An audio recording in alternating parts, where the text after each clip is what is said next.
All right, let's jump straight into this. Welcome to today's explainer, put together specifically for all of you tuning in here at Motivational Sibling. We spend so much time overanalyzing our romantic partnerships or our chosen friendships that we kind of completely overlook the relationships that have literally been there since day one, our siblings.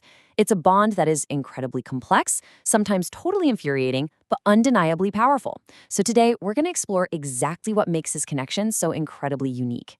And to guide our exploration today, we're zeroing in on one absolutely fascinating quote. It goes like this: sibling relationships, and 80% of Americans have them, outlast marriages, survive the death of parents, resurface after quarrels that would sink any friendship.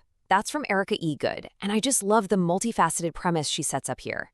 Now, we aren't going to look at this quote as some unbreakable law of physics, but rather as a really cool framework for us to explore.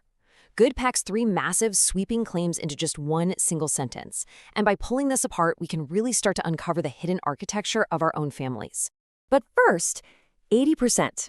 Before we even get into the emotional weight of her words, we really have to acknowledge the sheer scale of this phenomenon.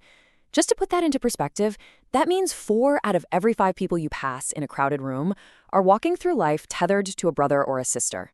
It is a massive, overwhelming majority. It's the shared human experience that crosses literally every boundary you can imagine, forming a giant, unseen network of shared histories. So, quick question for you. Do you fall into this 80% majority? Take a second and think about your own life. If you do, I want you to mentally place yourself and your sibling or siblings right in the center of this statistic. Keeping your own personal dynamic in mind is going to make the rest of this explainer so much more relevant to you. We are about to dive into the 3 major ideas hidden in Good's quote, and as we do, I want you to weigh her words against your own lived experience. Let's see how this builds, starting with her very first point. Good's first striking assertion is that sibling relationships outlast marriages. Let's just look at the raw chronological timeline here. When you think about it, a chosen partnership, like a marriage, typically begins in your 20s, 30s, or even later, right? It's a bond formed in adulthood. But a sibling bond? That timeline begins on day 1. From the exact moment you're brought into the world, or the moment they are, that clock starts ticking. This isn't just about emotional depth. It's about sheer chronological duration. By the time you even meet a future spouse, you and your sibling have already logged decades of shared existence. Yes, including all those highly awkward teenage phases.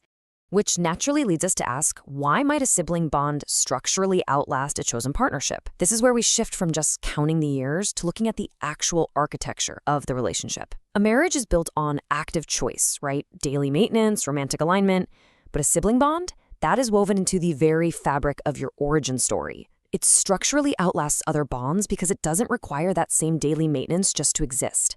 I mean, you can go months without speaking to a sibling, but they are still fundamentally your sibling. The structural bedrock was poured way before you even had the cognitive ability to choose your friends or partners. Now, this brings us to the second, profoundly heavy claim in Good's quote, that these relationships survive the death of parents. Let's take a slightly slower, more reflective moment here. Enduring the loss of parents together is, unfortunately, an inevitable milestone for most siblings. When that foundational generation passes away, you're suddenly left looking around the Thanksgiving table, and the people who brought you into the world are just gone. In that deeply painful void, your sibling is, quite literally, the only other human being on the planet who remembers your parents exactly the way you do, from the exact same generational vantage point. So how does enduring this ultimate familial shift test the sibling connection? Well, it brilliantly illustrates the concept of a crucible. The foundational loss of parents acts as this massive tectonic shift in the family landscape. Suddenly, you and your sibling become the older generation. Now, this test can absolutely push siblings apart under the sheer weight of grief or, estate settlements. But as Good's quote suggests, the bond fundamentally survives it. It survives because, in the face of that profound identity-altering loss, siblings become the final anchors to a shared childhood that absolutely no one else can validate or fully understand. All right, let's shift gears to the final, highly dynamic claim in the quote, the idea of a shipwreck. We have all had those devastating arguments, right? Quarrels so intense that if a friend said those things to us, the friendship would be irreversibly sunk, just sitting at the bottom of the ocean forever. But siblings?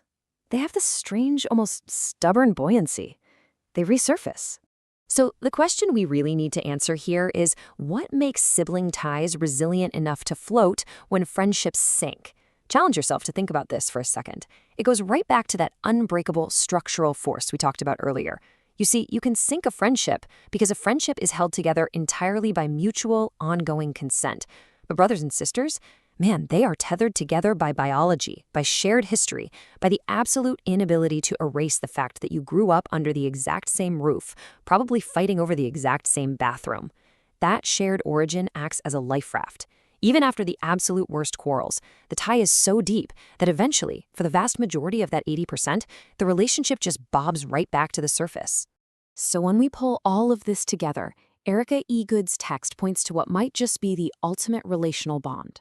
A bond defined not by a lack of conflict, because we know there's conflict, but by its incredible capacity to endure it. It outlasts marriages through sheer lifelong chronological momentum. It survives the deeply foundational grief of losing parents by acting as a shared historical anchor. And it resurfaces after massive quarrels because the structural buoyancy of family is almost always stronger than the temporary weight of our anger. Which leaves us with one final, deeply personal question for you to take away from this explainer today. How resilient is your own sibling bond? After unpacking all of this, the 80% majority, the shared timeline, the profound loss, and that stubborn buoyancy after a storm, take a hard look at your own ties.